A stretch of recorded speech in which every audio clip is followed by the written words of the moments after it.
Bismillahirrahmanirrahim. Assalamualaikum warahmatullahi wabarakatuh. Alhamdulillahirrahmanirrahim. Wassalatu wassalamu ala asyrafil anbiya'i wal mursalin wa ala alihi wa sahbihi ajma'in, amma ba'du. Sahabat beriman yang dimuliakan Allah, syukur alhamdulillah kita bertemu lagi di channel ini. Pada kesempatan yang berbahagia ini, mari sejenak kita luangkan waktu kita untuk bersama-sama menyimak tausiah yang sangat luar biasa dari guru kita.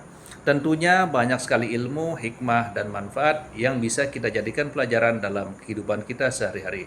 Penasaran siapa beliau? Mari kita simak bersama. Selamat mendengarkan. Wa qatlan nafsil lati harramallahu illa bil haq. Membunuh orang lain dengan cara yang tidak benar. Membunuh orang yang diharamkan oleh Allah Subhanahu wa taala untuk melakukannya kecuali dengan alasan yang benar. Kita tahu Islam adalah agama damai. Sesuai dengan namanya, ia tidak dikembangkan dengan pedang dan kekerasan. Ia dikembangkan dengan keteladanan dan tuntunan moral.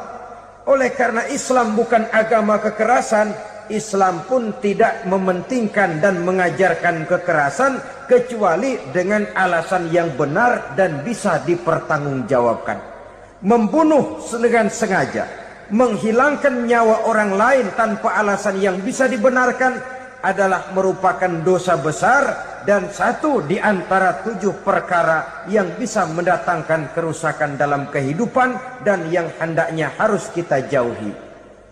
Saudara-saudara kaum muslimin rahimakumullah, beberapa waktu yang lalu di sebuah kota kecil yang indah bernama New Auckland.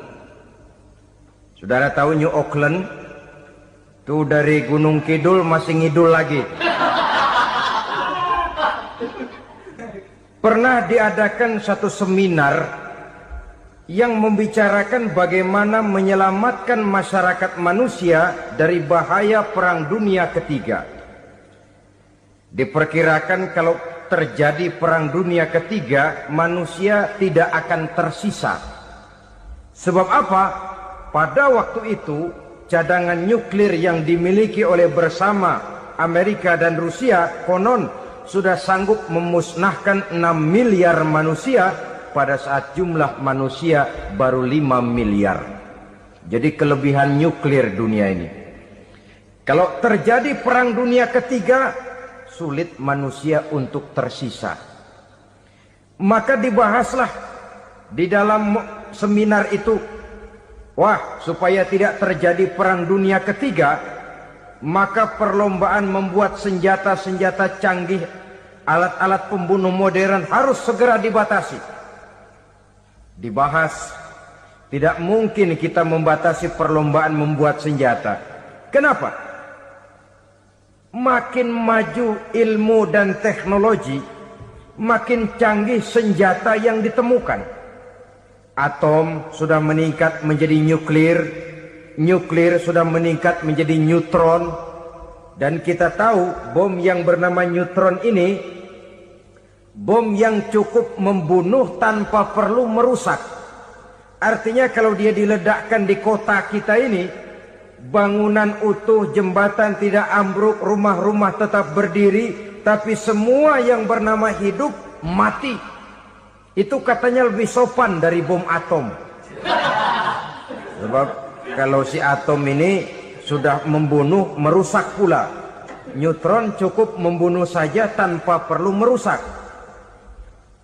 Jadi majunya senjata-senjata teknologi sebagai akibat yang logis dari kemajuan ilmu pengetahuan ini tidak bisa kita batasi.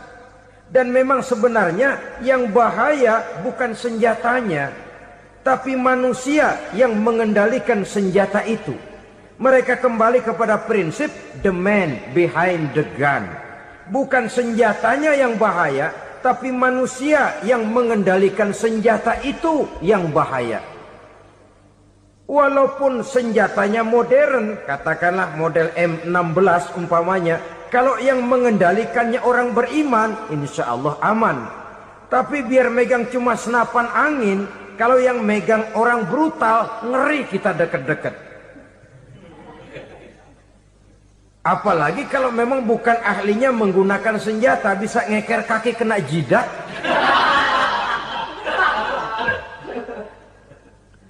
Mereka kembali kepada prinsip lama yang tetap baru. Bukan senjatanya yang harus dibatasi, manusia yang mengendalikan senjata itu yang perlu dibicarakan. Nah, kalau begitu, agar manusia tidak mempergunakan senjata sewenang-wenang, apa yang harus kita lakukan? Ya, manusianya harus bermoral. Ya, tapi moral yang mana? Di dunia ini banyak ajaran tentang moral. Itu pun mudah saja. Di sini kan kita undang saja ahli dari berbagai agama untuk membicarakan konsep perdamaian menurut agamanya masing-masing. Baik, setuju itu? Setuju. Maka tampillah para ahli agama, mereka kembali kepada prinsip moral daripada konsep yang terkandung di dalam ajaran agama untuk menegakkan perdamaian.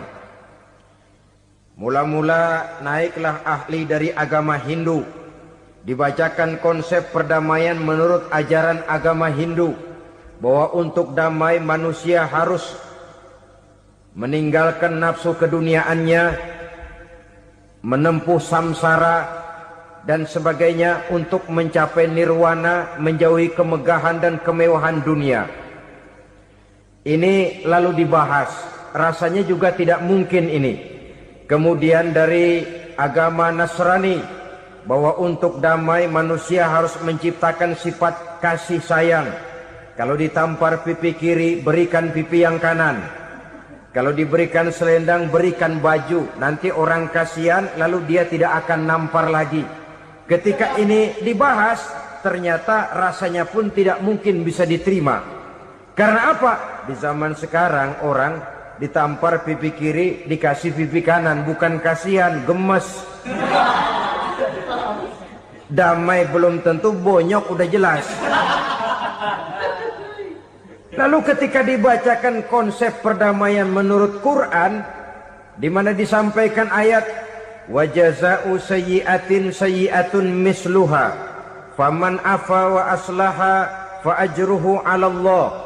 Balasan terhadap satu kejahatan adalah kejahatan yang seimbang, tetapi barang siapa yang memberi maaf dan mencari jalan damai, itulah yang terbaik dan akan mendapat pahala dari Allah Subhanahu wa ta'ala. Kamu tidak salah ditampar pipi kirimu, tampar lagi pipi kirinya sekeras dia menampar pipi kirimu. Nanti orang tidak mau menampar kita karena dia tahu kalau dia tampar kita, dia akan menderita tamparan sekeras dia menampar kita. Akan terjadilah prinsip saling hormat menghormati, tidak saling ganggu, tidak saling usil, tidak saling jahil. Atas dasar ini perdamaian bisa ditegakkan. Mereka bisa menerima konsep ini, tapi kemudian seminar ditutup tanpa satu keputusan resmi. Kenapa? Terus terang mereka kagum dengan konsep Islam, tapi sentimen lama terhadap nilai-nilai Islam telah menutup mata mereka untuk menerima kebenaran dari ajaran Al-Quranul Karim. Saudara-saudara kaum muslimin rahimakumullah, kembali kita kepada persoalan pokok. Roh adalah dari Allah. Dia akan kembali kepada Allah, milik mutlak dari Allah. Tidak pantas kita merampasnya dari orang lain. Tidak wajar kita menghilangkannya tanpa alasan yang dibenarkan oleh agama. Di zaman sekarang, akibat persaingan hidup yang makin tajam, lapangan kerja yang makin sulit, tensi ekonomi yang makin tinggi, atau karena nilai moral yang makin rendah, atau juga karena rapuhnya pegangan orang kepada agama, nyawa rasanya sudah sedemikian murahnya. Berbagai kasus membuat berdiri bulu roma kita. Ada mayit, ada manusia dipotong 6, dicincang macam kambing. Ada yang dipotong 5, ada yang dipotong 13, dikardusin, dibuang ke tempat sampah. Inna lillahi wa inna ilaihi raji'un. Gejala apa ini? Kanibalisme. Manusia sudah demikian sadisnya, manusia sudah sedemikian buasnya, sehingga sesama manusia diperlakukan seperti hewan. Padahal hewan sendiri belum pernah macan makan macan, bagaimanapun buasnya macan. Belum pernah serigala memakan serigala, bagaimanapun brutalnya serigala. Tetapi manusia makan manusia di zaman sekarang kadang jadi kenyataan dalam kehidupan kita. Kadang persoalannya remeh saja. Soal uang 200 perak, pisau bicara, nyawa melayang. Soal rokok sebatang, celurit bicara, nyawa melayang. Soal-soal yang sama sekali tidak prinsip, begitu mudah kita menghilangkan nyawa orang lain.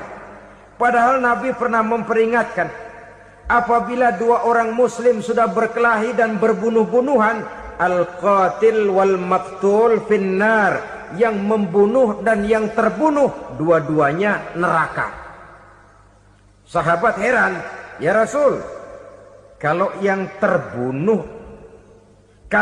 membunuh masuk neraka itu sih wajar, tapi yang terbunuh kenapa neraka juga? Beliau menjawab, dua-duanya sudah punya niat untuk saling membunuh. Niatnya itu yang diponten. Yang terbunuh cuman lagi apes aja, keduluan dia. Umpama tidak terbunuh, pasti dia yang akan membunuh. Oleh karenanya al-qatil wal maktul, yang membunuh dan yang dibunuh finnar, dua-duanya masuk ke dalam neraka. Islam menghormati kehidupan.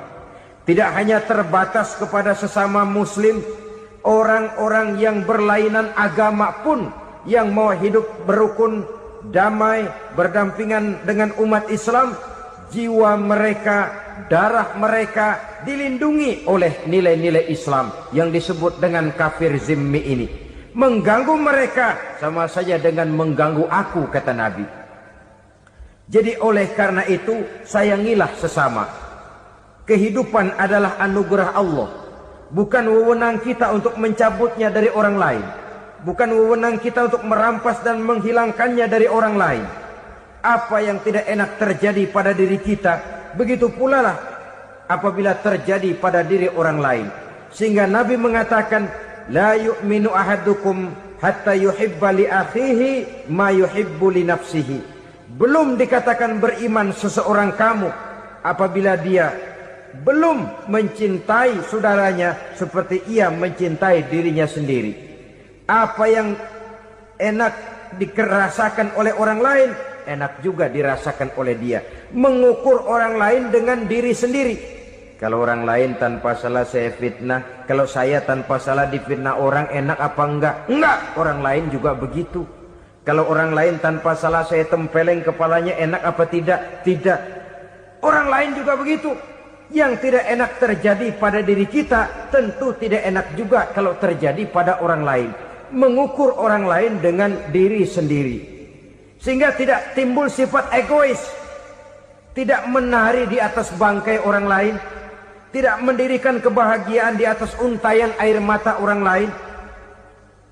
Sehingga dengan demikian saudara-saudara, dia bisa menghormati kehidupan, menghormati orang lain sebagaimana dia ingin dihormati. Untuk menghancurkan nilai-nilai iman, dibanjiri kita dengan paham-paham yang merusak dan mendangkalkan akidah. Baik ia bernama materialisme, baik ia bernama sekularisme, baik ia bernama banjirnya maksiat dan munkarat, baik ia bernama banjirnya peradaban dan kebudayaan yang menghancurkan moral daripada anak-anak kita. Sedikit demi sedikit melenturkan dan melunturkan nilai-nilai keimanan kita, untuk kemudian pada waktunya nilai iman itu akan bertukar dan berganti menjadi nilai syirik kepada Allah Subhanahu wa ta'ala. Atau pada sisi lain, menjadikan yang selain Allah sebagai tujuan akhir daripada kehidupan kita. Sedangkan kita sama-sama maklum bahwa di dalam pandangan agama Islam, dosa yang tidak berampun, dosa yang terbesar, termasuk dalam kategori bapak moyangnya dosa, tidak lain adalah syirik, yakni menyekutukan Allah Subhanahu wa ta'ala. Pola penghancuran iman ini memang berstrategi. Ditawarkan kita kepada paham materialisme, paham kebendaan, di mana otak menempati urutan sebagai ranking pertama, Tuhan jatuh pada urutan kedua. Lalu menyusul kepada paham sekularisme, Allah dipisahkan dari seluruh kegiatan hidup ini, untuk pada gilirannya menjadikan yang selain Allah sebagai tujuan akhir daripada seluruh kegiatan hidup kita. Oleh karenanya, kewajiban menjaga nilai-nilai iman ini merupakan kewajiban yang mulia tetapi berat. Tidak hanya untuk kita, tetapi juga bagaimana mewariskannya kepada anak-anak kita, generasi yang akan datang. Orang-orang tua bijaksana yang diceritakan di dalam Al-Quran, kalau sudah berpikir tentang anak-anaknya, pertanyaan yang paling mereka risaukan ialah, ma ta'buduna min ba'di. Anakku, kalau pada satu saat aku, ayahmu sudah tidak ada lagi di dunia ini, meninggalkan kamu semua, ma ta'buduna min ba'di, apa yang akan kamu sembah nak? Jikalau sekarang ayahmu masih mau ke masjid, masih mau melakukan rukuk dan sujud, masih beribadah menyembah Allah Subhanahu wa ta'ala, kalau orang tuamu sudah tidak ada, ma ta'buduna min ba'di, masihkah engkau mau datang ke masjid? Masihkah engkau mau rukuk dan sujud? Masihkah engkau mau menyembah Allah Subhanahu wa ta'ala? Pertanyaan ini yang dipikirkan oleh Nabi Yakub kepada putra-putranya. Pertanyaan ini yang diteruskan oleh Nabi Ibrahim kepada anak-anaknya. Pertanyaan ini yang diwariskan oleh generasi ulama salafus saleh kepada para generasi berikutnya. Bagaimana kita generasi sekarang? Kita orang-orang tua sekarang bukan berfikir ma ta'buduna min ba'di, malah yang kita fikirkan ma ta'kuluna min ba'di. Kalau bapak tidak ada nanti kamu makan apa nak? Perkara kamu nyembah apa, urusan nomor 18. Yang penting kamu nanti hidup bisa makan nak. Maka kita sibuk mewariskan harta kepada anak-anak kita. Kita sibuk mewariskan kebun dan tanah kepada anak-anak kita. Kita sibuk mewariskan pabrik kepada anak-anak kita, sementara kita lupa mewariskan intan yang paling mahal, mewariskan mutiara yang paling berharga, yaitu nilai iman kepada Allah Subhanahu wa ta'ala. Alangkah baiknya apabila warisan harta, warisan tanah dan kebun, warisan rumah dan pabrik didasari lebih dahulu dengan mewariskan nilai iman kepada Allah Subhanahu wa ta'ala. Sebagai orang-orang tua, kita boleh bersedih kalau anak kita tidak mengerti komputer. Kita boleh bersedih kalau anak kita tidak mengerti matematika. Kita boleh bersedih kalau anak kita tidak mengerti bahasa Inggris. Tapi sewajarnya lebih bersedihlah kita orang tua jikalau mempunyai anak yang tidak kenal Allah sebagai Tuhannya, yang kemudian tidak mau rukuk dan sujud kepada Allah Tuhannya. Itulah kemalangan yang paling malang bila kita meninggalkan generasi yang tidak bertauhid kepada Allah Subhanahu wa ta'ala. Betapapun anak kita tidak ngerti komputer, saudara, paling-paling kerugiannya cuma kerugian dunia. Masuk dia ke alam barzakh, munkar nakir tidak akan sempat tanya kau belajar komputer apa tidak. Kumpul dia di padang mahsyar, malaikat juga tidak akan tanya matematikamu nilainya berapa. Yang ditanya kau kenal Allah, kau rukuk dan sujud kepadanya, kau pernah datang ke masjid. Oleh karena itu sekali lagi, menjaga nilai iman tidak hanya untuk kita, tetapi juga mewariskannya kepada anak-anak kita, generasi yang akan datang. Sungguh kemalangan yang paling besar apabila kita meninggalkan anak-anak kita. Mereka kita tinggalkan lemah ekonominya, itu tidak baik. Mereka kita tinggalkan lemah otaknya, itu pun akan membuat mereka tertinggal oleh yang lain. Tapi yang paling celaka, jikalau kita tinggalkan mereka dalam kondisi lemah imannya, rapuh akidahnya, tidak baik dan tidak betul keyakinan hidupnya. Oleh karena itu Nabi berpesan, jauhilah 7 perkara yang merusak. Yang pertama, syirik kepada Allah Subhanahu wa ta'ala. Menyekutukan Allah baik dalam ucapan dalam keyakinan ataupun dalam perbuatan. Ini perkara pertama yang termasuk 7 perusak besar di dalam kehidupan. Kalau sudah jatuh kita ke lembah syirik, bagaimanapun banyak kebaikan yang kita kerjakan, berjiwa sosial, bertangan pemurah, gemar menolong orang lain, kalau memang dasarnya syirik, maka seluruh kebaikan kita akan hancur, tidak akan ada nilainya dalam pandangan Allah Subhanahu wa taala. Dalam pandangan manusia, mungkin kita dicatat sebagai orang sosial, gemar menolong orang lain, tidak berpangku tangan melihat orang yang mendapat kesulitan, tapi oleh karena dasarnya syirik, dasarnya tidak mentauhidkan Allah, maka seluruh nilai kebaikan yang kita kerjakan tidak akan ada nilainya dalam pandangan Allah Subhanahu wa taala. Maka jagalah iman kita jangan sampai dihinggapi penyakit syirik yang bagaimana kecilnya sekalipun. Sekali lagi, baik syirik dalam bentuk ucapan, syirik dalam bentuk keyakinan, sampai kepada syirik dalam bentuk perbuatan, kita berhindar kepada sifat-sifat yang sedemikian itu. Karena apa? Dalam satu ayat Quran Allah Subhanahu wa taala menjelaskan, innallaha la yaghfiru ayyushraka bih wa yaghfiru ma duna dzalika liman yasha. Allah tidak akan memberi ampun kepada orang-orang yang menyekutukannya, tapi Allah masih mau memberikan ampun kepada dosa-dosa yang selain itu bagi orang-orang yang dikehendakinya. Dosa selain syirik, apabila kita bertaubat, Allah masih mau mengampuni.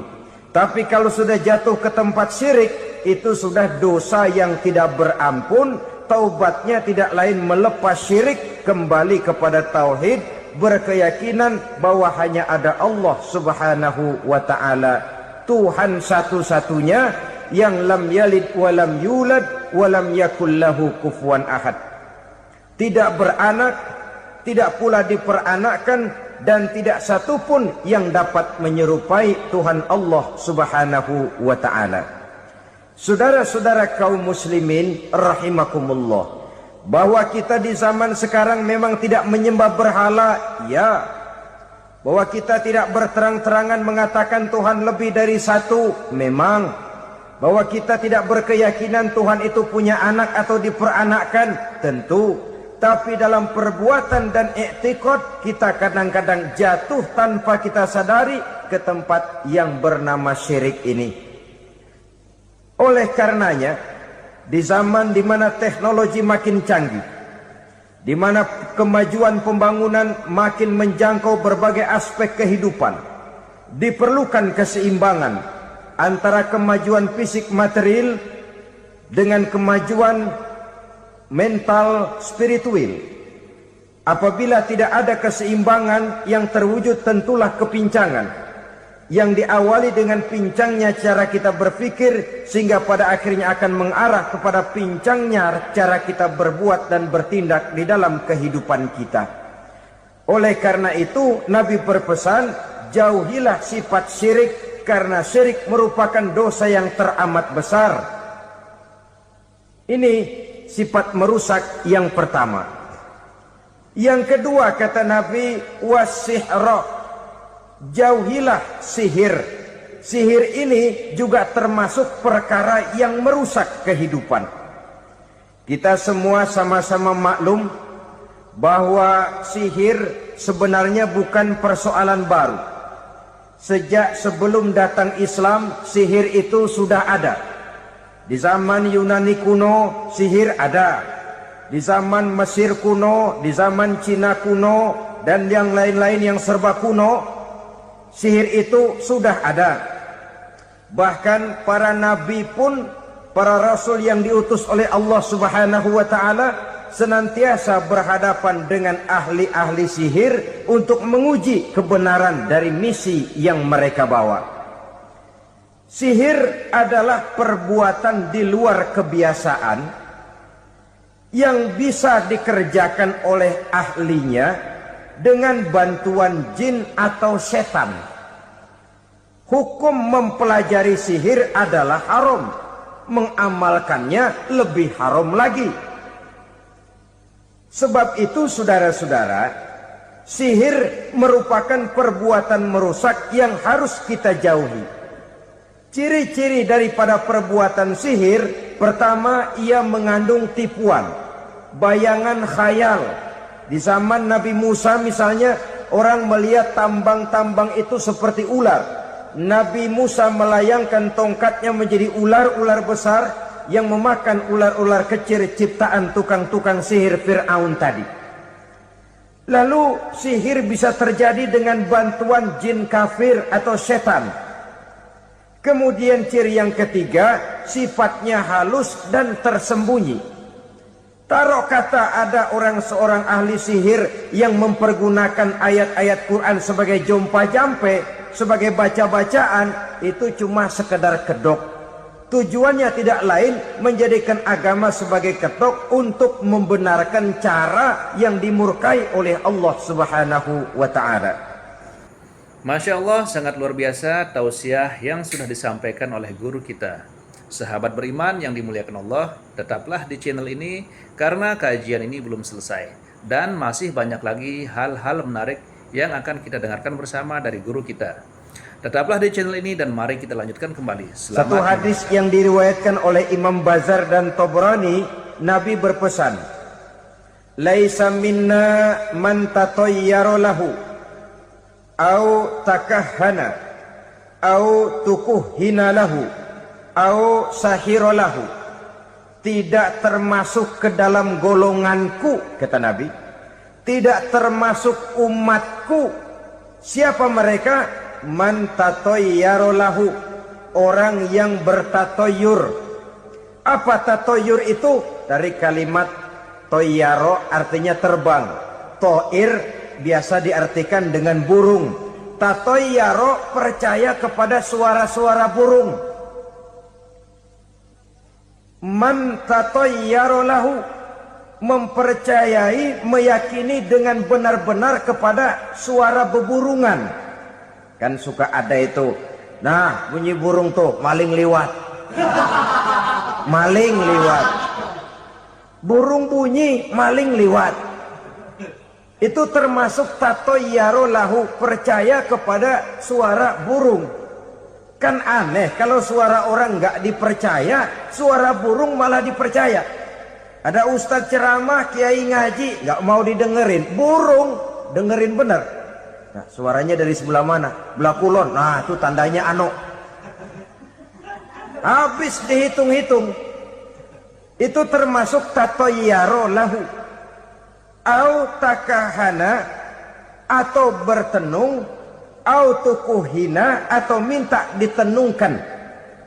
Au sahira lahu, atau melakukan perbuatan sihir, atau minta disihirkan. Laisa minna, tidak termasuk ke dalam golonganku, kata Nabi. Sehingga dengan demikian saudara-saudara, menghadapi sihir dengan sihir sekalipun termasuk perbuatan yang tidak diajarkan oleh agama. Kita kan mempelajari sihir untuk jaga diri. Tidak apa-apa, yang dilarang mengamalkannya, dilarang juga mempelajarinya. Sebab orang kalau sudah mengetahui, biasanya lalu terangsang untuk mencoba.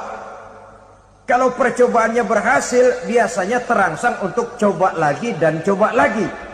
Pada akhirnya ketagihan, lalu beralih menjadi profesi, apalagi itu nanti bisa mendatangkan hasil uang. Saudara-saudara kaum muslimin rahimakumullah, kita manusia makhluk nyata. Kita hidup di alam nyata, terikat oleh sunnatullah, causality. Oleh karenanya, bagi kita, keyakinan yang penuh, keikhlasan di dalam bertuhankan Allah, penyerahan diri sepenuhnya hanya kepadanya, itu sudah merupakan obat penangkal yang sangat ampuh agar kita tidak terkena penyakit-penyakit yang dibuat oleh setan dan para pembantunya. Sehingga beberapa ayat Quran mengajarkan, misalnya a'udzu bikalimatillahi tammati min syarri ma khalaq. atau bismillazi la yadurru ma'asmihi syai'un fil ardi wala fis sama, dengan menyebut nama Allah yang tidak bisa mendatangkan bahaya sedikit pun dari baik yang datang dari langit maupun yang datang dari bumi. Jiwa yang kosong dari keyakinan yang penuh kepada Allah, jiwa yang penuh was-was dan ragu-ragu, itu yang mudah terserang oleh penyakit-penyakit yang dikerjakan oleh para tukang-tukang sihir, yaitu oleh setan dan seluruh para pembantunya. Kemudian hadis kedua yang diriwayatkan oleh Imam Ibnu Hibban, Nabi bersabda, la yadkhulul jannata mudminu khamrin wala mu'minu bisihrin wala qati'u rahmin. Tidak masuk surga. Ini Nabi yang bilang, tidak masuk surga. Siapa itu? Pertama, mudminu khamrin, orang yang berkekalan dalam mabuk. Selalu mudminun itu sudah menjadi perbuatan rutinnya, tidak kapok-kapoknya, teler seumur hidup. Mudminu khamrin, tidak masuk surga orang yang selalu bermabuk-mabukan. Yang kedua, wala mu'minu bisihrin, orang mukmin tapi main sihir. Ini juga oleh Nabi diperingatkan, tidak akan masuk surga orang mukmin tapi suka main sihir.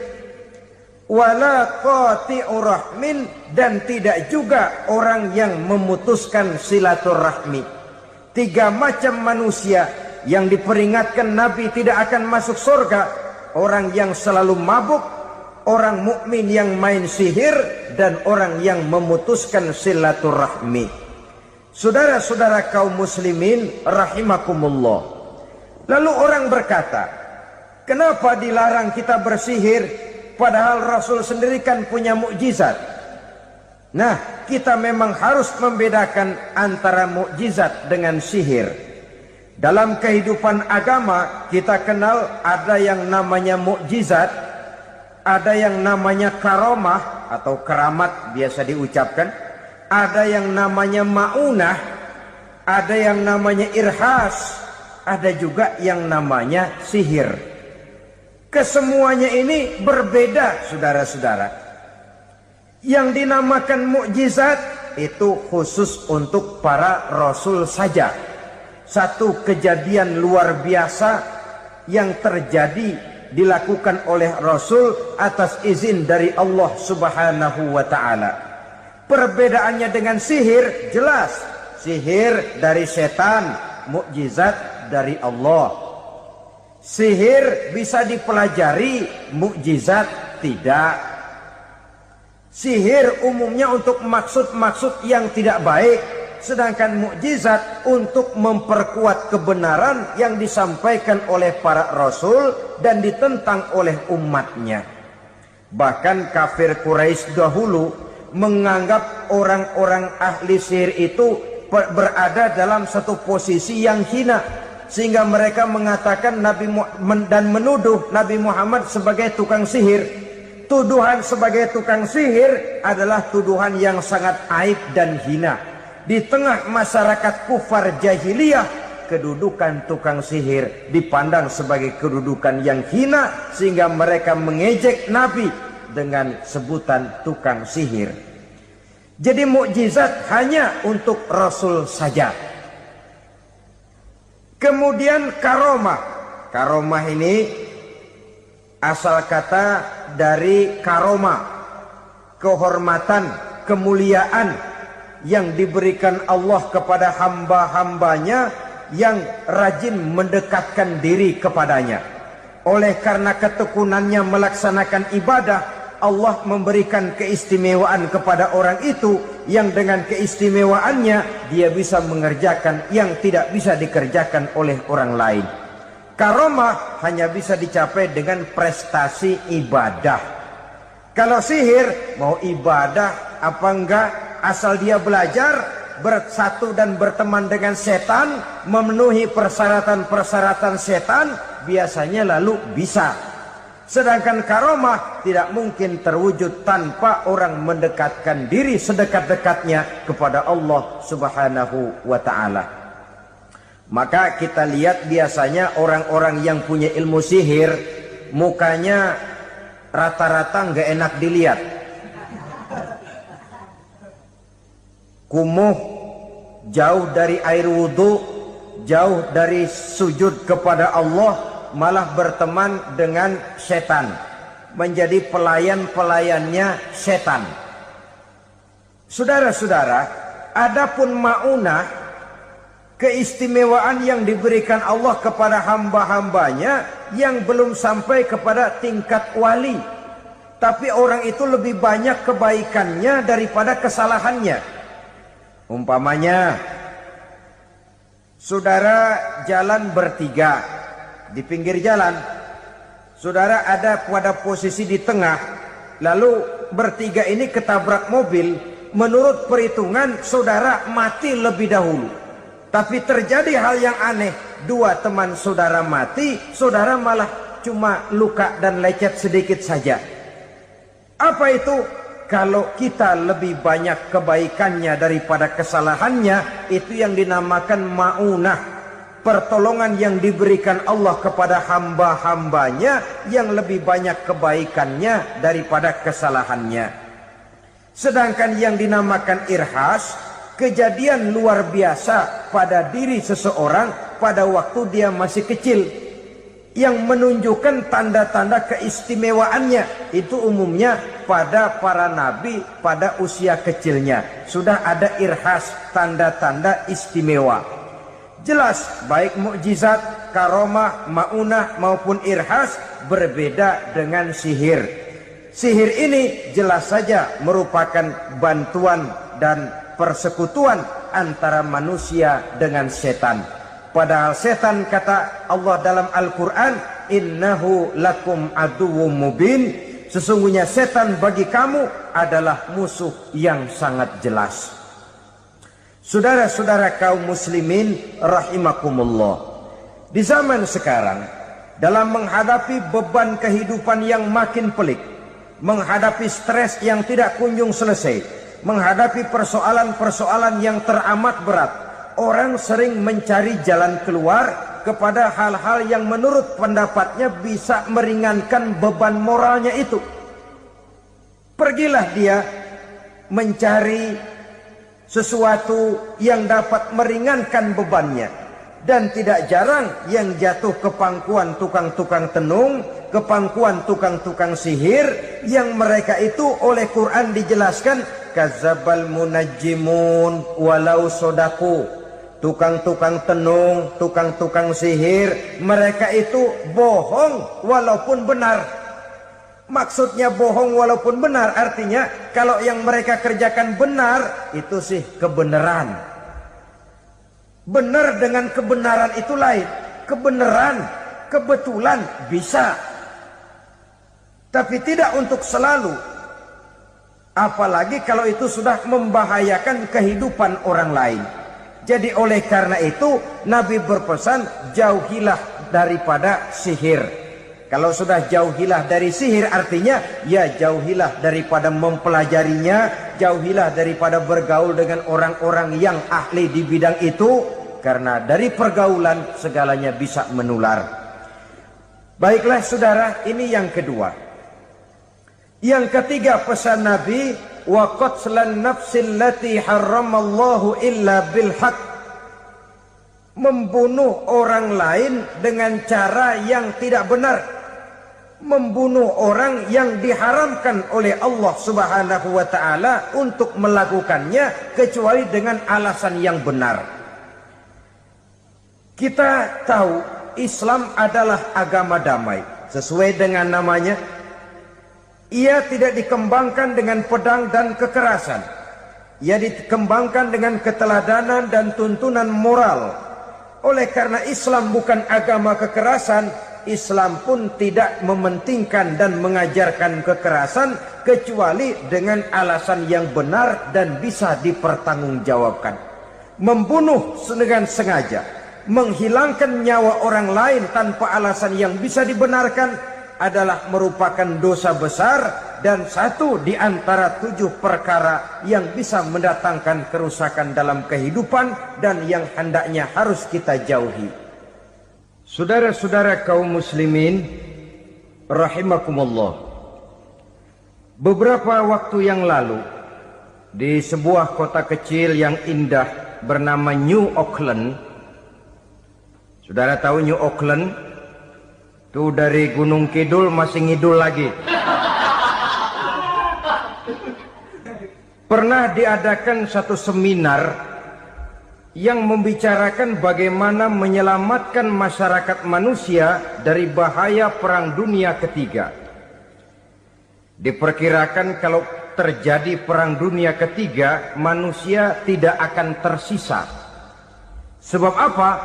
Pada waktu itu cadangan nuklir yang dimiliki oleh bersama Amerika dan Rusia konon sudah sanggup memusnahkan 6 miliar manusia pada saat jumlah manusia baru 5 miliar.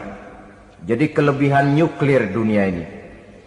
Kalau terjadi Perang Dunia Ketiga, sulit manusia untuk tersisa. Maka dibahaslah di dalam seminar itu, wah, supaya tidak terjadi Perang Dunia Ketiga, maka perlombaan membuat senjata-senjata canggih, alat-alat pembunuh modern harus segera dibatasi. Dibahas, tidak mungkin kita membatasi perlombaan membuat senjata. Kenapa? Makin maju ilmu dan teknologi, makin canggih senjata yang ditemukan. Atom sudah meningkat menjadi nuklir, nuklir sudah meningkat menjadi neutron, dan kita tahu bom yang bernama neutron ini bom yang cukup membunuh tanpa perlu merusak. Artinya kalau dia diledakkan di kota kita ini, bangunan utuh, jembatan tidak ambruk, rumah-rumah tetap berdiri, tapi semua yang bernama hidup mati. Itu katanya lebih sopan dari bom atom. Sebab kalau si atom ini sudah membunuh, merusak pula. Neutron cukup membunuh saja tanpa perlu merusak. Jadi majunya senjata-senjata teknologi sebagai akibat yang logis dari kemajuan ilmu pengetahuan. Ini tidak bisa kita batasi. Dan memang sebenarnya yang bahaya bukan senjatanya, tapi manusia yang mengendalikan senjata itu. Mereka kembali kepada prinsip the man behind the gun. Bukan senjatanya yang bahaya, tapi manusia yang mengendalikan senjata itu yang bahaya. Walaupun senjatanya modern, katakanlah model M16 umpamanya, kalau yang mengendalikannya orang beriman, insya Allah aman. Tapi biar megang cuma senapan angin, kalau yang megang orang brutal, ngeri kita deket-deket. Apalagi kalau memang bukan ahlinya menggunakan senjata, bisa ngeker kaki kena jidat.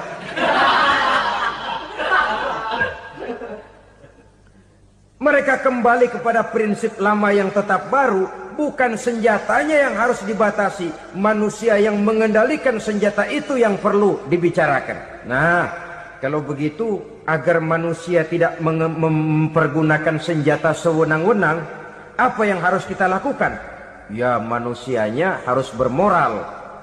Ya, tapi moral yang mana? Di dunia ini banyak ajaran tentang moral. Itu pun mudah saja. Di sini kan kita undang saja ahli dari berbagai agama untuk membicarakan konsep perdamaian menurut agamanya masing-masing. Baik, setuju itu, setuju. Maka tampillah para ahli agama, mereka kembali kepada prinsip moral daripada konsep yang terkandung di dalam ajaran agama untuk menegakkan perdamaian. Mula-mula naiklah ahli dari agama Hindu.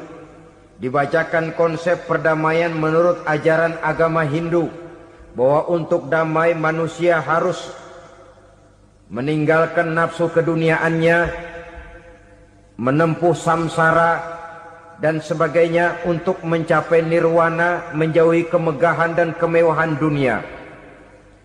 Ini lalu dibahas, rasanya juga tidak mungkin ini.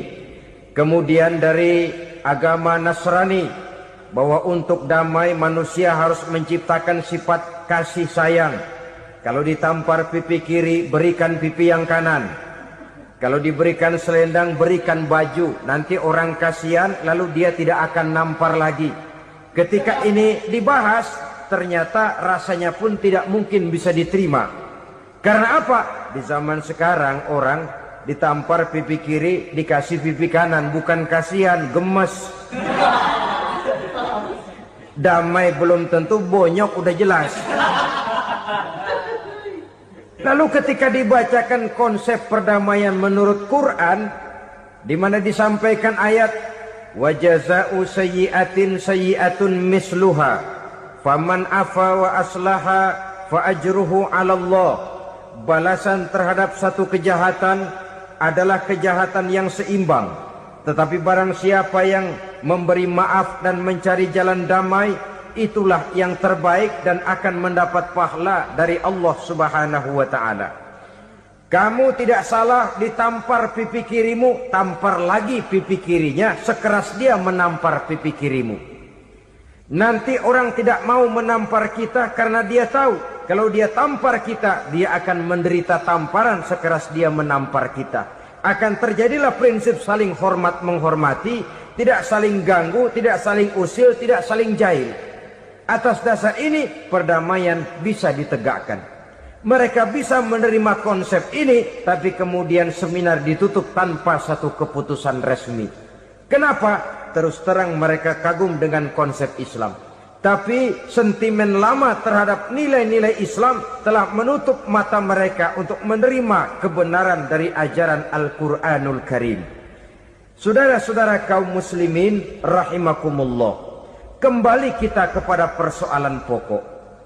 Roh adalah dari Allah. Dia akan kembali kepada Allah, milik mutlak dari Allah. Tidak pantas kita merampasnya dari orang lain. Tidak wajar kita menghilangkannya tanpa alasan yang dibenarkan oleh agama. Di zaman sekarang, akibat persaingan hidup yang makin tajam, lapangan kerja yang makin sulit, tensi ekonomi yang makin tinggi, atau karena nilai moral yang makin rendah, atau juga karena rapuhnya pegangan orang kepada agama, nyawa rasanya sudah sedemikian murahnya. Berbagai kasus membuat berdiri bulu roma kita. Ada mayit, ada manusia dipotong 6, dicincang macam kambing. Ada yang dipotong 5, ada yang dipotong 13, dikardusin, dibuang ke tempat sampah. Inna lillahi wa inna ilaihi raji'un. Gejala apa ini? Kanibalisme. Manusia sudah demikian sadisnya, manusia sudah sedemikian buasnya, sehingga sesama manusia diperlakukan seperti hewan. Padahal hewan sendiri belum pernah macan makan macan, bagaimanapun buasnya macan. Belum pernah serigala memakan serigala, bagaimanapun brutalnya serigala. Tetapi manusia makan manusia di zaman sekarang kadang jadi kenyataan dalam kehidupan kita. Kadang persoalannya remeh saja. Soal uang 200 perak, pisau bicara, nyawa melayang. Soal rokok sebatang, celurit bicara, nyawa melayang. Soal-soal yang sama sekali tidak prinsip, begitu mudah kita menghilangkan nyawa orang lain. Padahal Nabi pernah memperingatkan, apabila dua orang muslim sudah berkelahi dan berbunuh-bunuhan, al-qatil wal maqtul finnar, yang membunuh dan yang terbunuh dua-duanya neraka. Sahabat heran, ya Rasul, kalau yang terbunuh, kalau yang membunuh masuk neraka itu sih wajar, tapi yang terbunuh kenapa neraka juga? Beliau menjawab, dua-duanya sudah punya niat untuk saling membunuh. Niatnya itu yang diponten. Yang terbunuh cuman lagi apes aja, keduluan dia. Umpama tidak terbunuh, pasti dia yang akan membunuh. Oleh karenanya al-qatil wal maktul, yang membunuh dan yang dibunuh, finnar, dua-duanya masuk ke dalam neraka. Islam menghormati kehidupan, tidak hanya terbatas kepada sesama muslim, orang-orang yang berlainan agama pun yang mau hidup berukun, damai, berdampingan dengan umat Islam, jiwa mereka, darah mereka dilindungi oleh nilai-nilai Islam yang disebut dengan kafir zimmi ini. Mengganggu mereka sama saja dengan mengganggu aku, kata Nabi. Jadi oleh karena itu, sayangilah sesama. Kehidupan adalah anugerah Allah, bukan wewenang kita untuk mencabutnya dari orang lain, bukan wewenang kita untuk merampas dan menghilangkannya dari orang lain.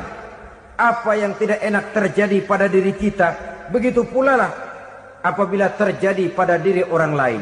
Sehingga Nabi mengatakan, la yu'minu ahadukum hatta yuhibba li akhihi ma yuhibbu li nafsihi. Belum dikatakan beriman seseorang kamu apabila dia belum mencintai saudaranya seperti ia mencintai dirinya sendiri. Apa yang enak dirasakan oleh orang lain, enak juga dirasakan oleh dia. Mengukur orang lain dengan diri sendiri. Kalau orang lain tanpa salah saya fitnah, kalau saya tanpa salah difitnah orang, enak apa enggak? Enggak, orang lain juga begitu. Kalau orang lain tanpa salah saya tempeleng kepalanya, enak apa tidak? Tidak. Orang lain juga begitu. Yang tidak enak terjadi pada diri kita, tentu tidak enak juga kalau terjadi pada orang lain. Mengukur orang lain dengan diri sendiri, sehingga tidak timbul sifat egois, tidak menari di atas bangkai orang lain, tidak mendirikan kebahagiaan di atas untayan air mata orang lain. Sehingga dengan demikian saudara-saudara, dia bisa menghormati kehidupan, menghormati orang lain sebagaimana dia ingin dihormati. Inilah perbuatan ketiga yang merusak, membunuh orang lain dengan yang diharamkan Allah tanpa alasan yang benar. Yang ketiga. Kemudian yang keempat, perbuatan merusak, wa aklar riba, makan riba. Hidup adalah tolong menolong. Bahasa kerennya take and give katanya. Saling memberi dan saling menerima. Nabi mengajarkan, man kuraba kurbatan min kurabid dunia karaballahu lahu kurbatan min kurabi yaumal qiyamah. Wallahu fi aunil abdi madamal abdu fi auni akhihi. Siapa yang meringankan beban dari beban-beban yang dirita seseorang di dalam kehidupan dunia, Allah akan meringankan bebannya daripada beban-beban yang harus dipikulnya di hari kiamat nanti. Wallahu fi aunil abdi madamal abdu fi auni akhihi. Allah senantiasa akan menolong seorang hamba selama hamba itu masih mau menolong saudaranya. Allah selalu akan menolong seorang hamba selama hamba itu masih mau menolong saudaranya. Apabila kita sudah berpangku tangan terhadap kesulitan orang lain, biasanya pun pada saat kita mendapat kesulitan, kita akan sulit juga memperoleh pertolongan. Nah, riba alias renten, kedoknya adalah menolong orang, tapi sama juga bulu buntutnya dilepas, palanya dicekek. Menolong orang pada akhirnya menjadi beban bagi seseorang. Dan memang mencari orang-orang yang berada dalam posisi kesulitan. Biasanya di daerah-daerah di mana musim paceklik jadi lapangan kerja sulit, sedangkan urusan perut tidak bisa ditunda, akhirnya orang terjebak ke dalam rentenir, ke dalam riba, ke dalam renten. Bunga berbunga sehingga satu saat jumlah bunganya bisa lebih besar dari jumlah pinjaman pokoknya. Kemudian kalau juga ternyata tidak bisa dibayar, rumah jadi taruhan. Memang rumah satu-satunya, begitu rumah ditarik mulain camping. Bukankah pada akhirnya akan mewariskan kesengsaraan? Oleh karena itu, kepada kita berusahalah jangan berhubungan dengan rentenir-rentenir, jangan makan renten dan riba kepada mereka yang melaksanakan riba. Walaupun mendatangkan keuntungan materi, tapi percayalah harta yang didapat dengan jalan riba tidak akan membawa keberkahan. Manakala tidak membawa keberkahan, dia tidak akan mendatangkan ketenangan di dalam kehidupan kita.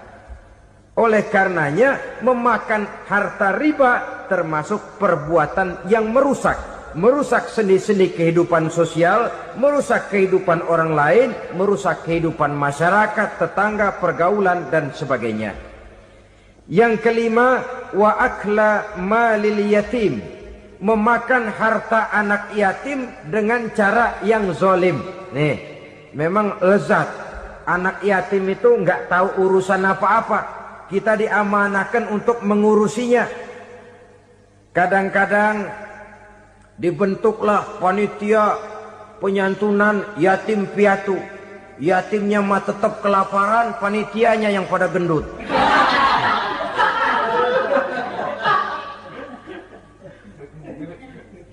Padahal memakan harta anak yatim termasuk perbuatan dosa besar. Dan menjantuni yatim merupakan perbuatan mulia. Nabi mengatakan, ana wa kafilul yatim kahataini yaumal qiyamah. Aku dan orang-orang yang menyantuni anak yatim seperti dua jari ini pada hari kiamat nanti. Dekat sekali. Jikalau ingin di hari akhir nanti dekat dengan Rasul, bersahabatlah dengan anak-anak yatim. Jadilah pengurus anak-anak yatim. Bangunlah panti-panti asuhan yatim. Pada saat bapak ibunya meninggal, kitalah yang menjadi orang tuanya. Bahkan sedemikian besar perhatian Islam terhadap anak-anak yatim ini, sehingga Quran memberikan peringatan, ara'aital ladzi yukadzibu biddin fadzalikal ladzi yad'ul yatim wa la yahuddu ala ta'amil miskin. Tahukah kamu siapa orang yang mendustakan agama? Beragama tapi dianggap dusta, solatnya dusta, puasanya dusta karena agamanya sudah berdusta. Siapa mereka?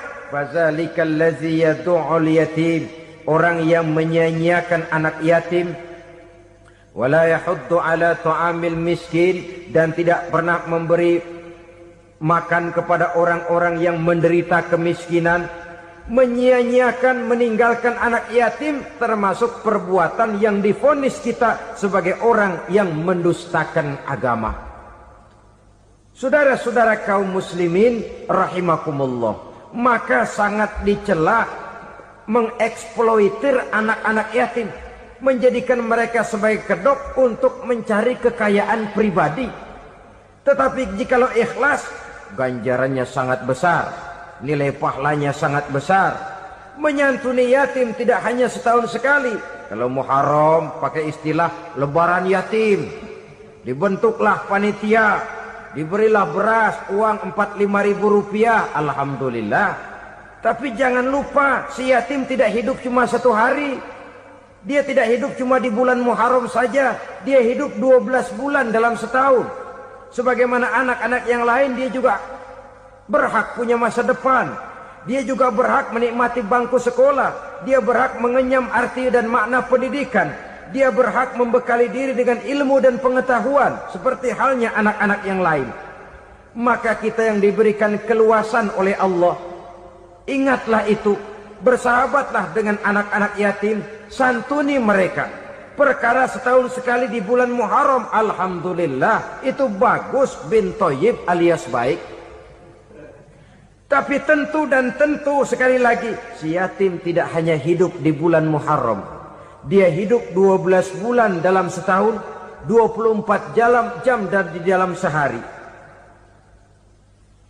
Oleh karenanya, menyia-nyiakan mereka pada saat posisi kita memang mampu, akan memojokkan kita dalam satu posisi di mana kita dianggap sebagai orang yang mendustakan agama.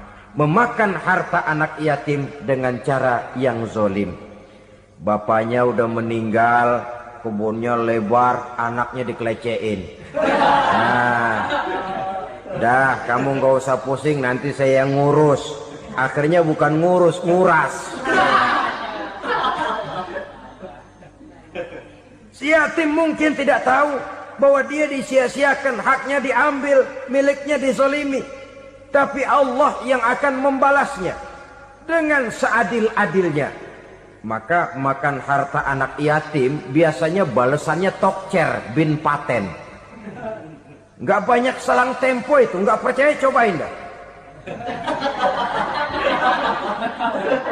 Nyobain aja kan nggak bayar, umpama. Memakan harta anak yatim dengan cara yang zolim, ganjarannya biasanya kontan. Kenapa? Ratapan si miskin, untayan air matanya, jeritan kepedihan hatinya, membuka pintu langit, permohonannya diijabah, getaran hatinya didengarkan oleh Allah. Maka balasannya biasanya kontan, spontan, tidak menunggu waktu terlalu lama. Itu di dunia, belum lagi di akhirat nanti. Bukankah dalam riwayat Mi'raj diceritakan Nabi melihat di neraka itu orang perutnya sebesar rumah. La haula wala quwata. Itu perut kayak rumah, bagaimana jalannya tuh orang. Dan memang gak jalan, diseret-seret oleh malaikat di neraka itu. Hancur perutnya, amburadul itu perut. Berantakan isinya, dibulatkan lagi, diseret lagi, hancur lagi, dibulatkan lagi. Sampai Nabi tanya, orang itu begitu berat siksanya kenapa ya Jibril? Itu Muhammad, waktu di dunia dulu rakus banget makan harta anak yatim. Begitu vonisnya, begitu menyedihkan nasibnya di akhirat. Tapi di dunia pun ketidakberkahan itu sudah membayangi kehidupannya. Oleh karena itu, kepada saudara-saudara yang mendapat titipan anak yatim, berbahagialah, karena semulia-mulia rumah adalah rumah yang di dalamnya ada anak yatim yang disantuni. Sehina-hina rumah adalah rumah di mana di dalamnya ada anak yatim yang disia-siakan. Begitu kata Nabi kita. Rumah yang paling mulia dalam pandangan Allah, rumah yang di dalamnya ada anak yatim yang disantuni. Rumah yang paling hina dalam pandangan Allah, rumah yang di dalamnya ada anak yatim yang nasibnya disia-siakan. Berbahagialah saudara apabila menjadi penyantun anak-anak yatim, pelindung mereka, sehingga mereka mempunyai masa depan sebagaimana anak-anak lainnya. Rasulullah sendiri sedemikian peka terhadap keadaan anak-anak yatim karena beliau sendiri memang mengalami. Umur 6 bulan dalam kandungan ibu, beliau sudah ditinggalkan oleh ayahnya. Pada saat berusia 6 tahun, ibu sudah meninggal. Yatim piatu dalam usia di mana beliau sedang perlu belas kasih seorang ibu dan pengertian seorang bapa.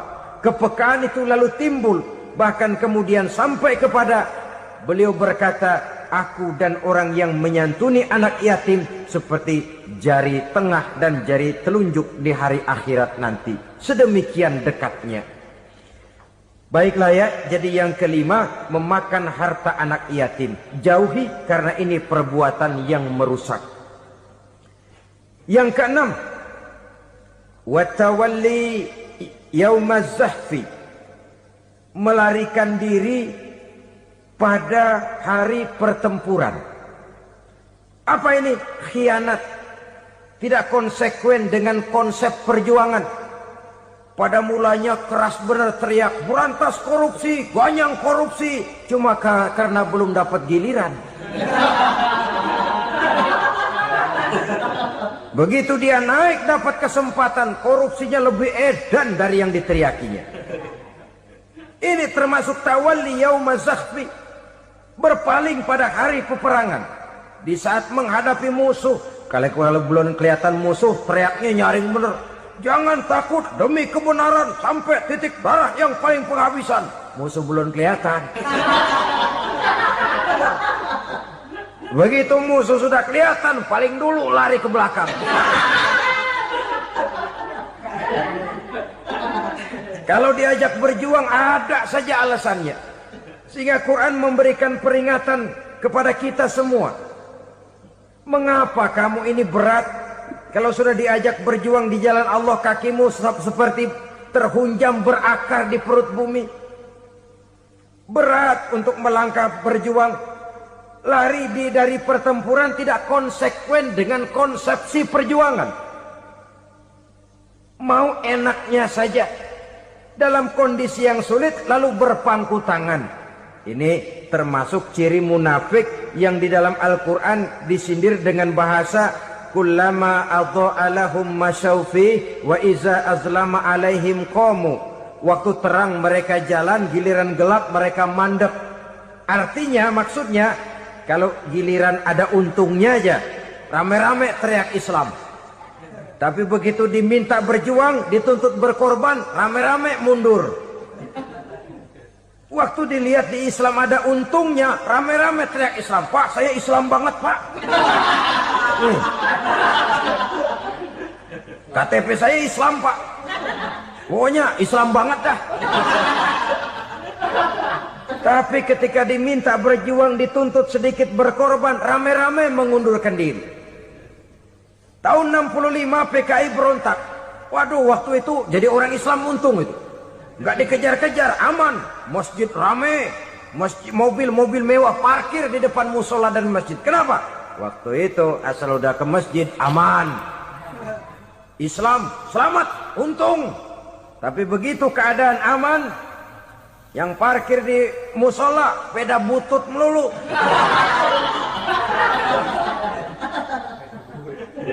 Waktu terang mereka jalan, waktu gelap mereka berhenti. Dikala di Islam ada untungnya, baru wah Islam bagus, Islam hebat.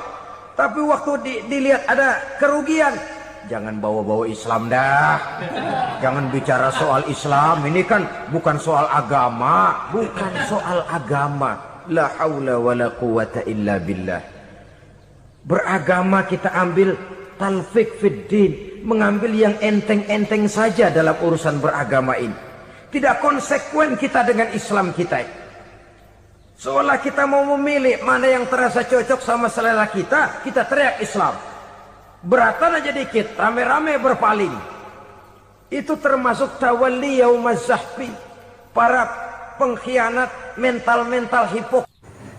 Alhamdulillahirrabbilalamin. Demikianlah kajian penuh ilmu, hikmah, dan manfaat yang sudah kita dengarkan bersama dari guru kita.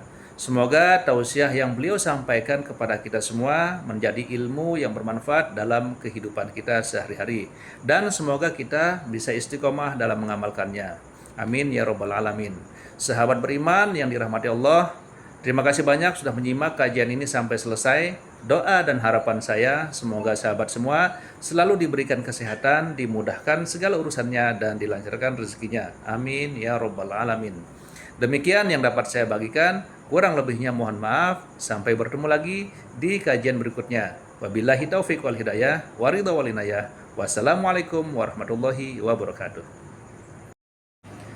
Setelah kita mendengarkan bersama tausiah yang sangat luar biasa dari guru kita, sekarang mari kita lanjutkan aktivitas kita masing-masing. Semoga tausiah yang beliau sampaikan kepada kita semua bisa bermanfaat dan bisa kita amalkan dengan istiqomah.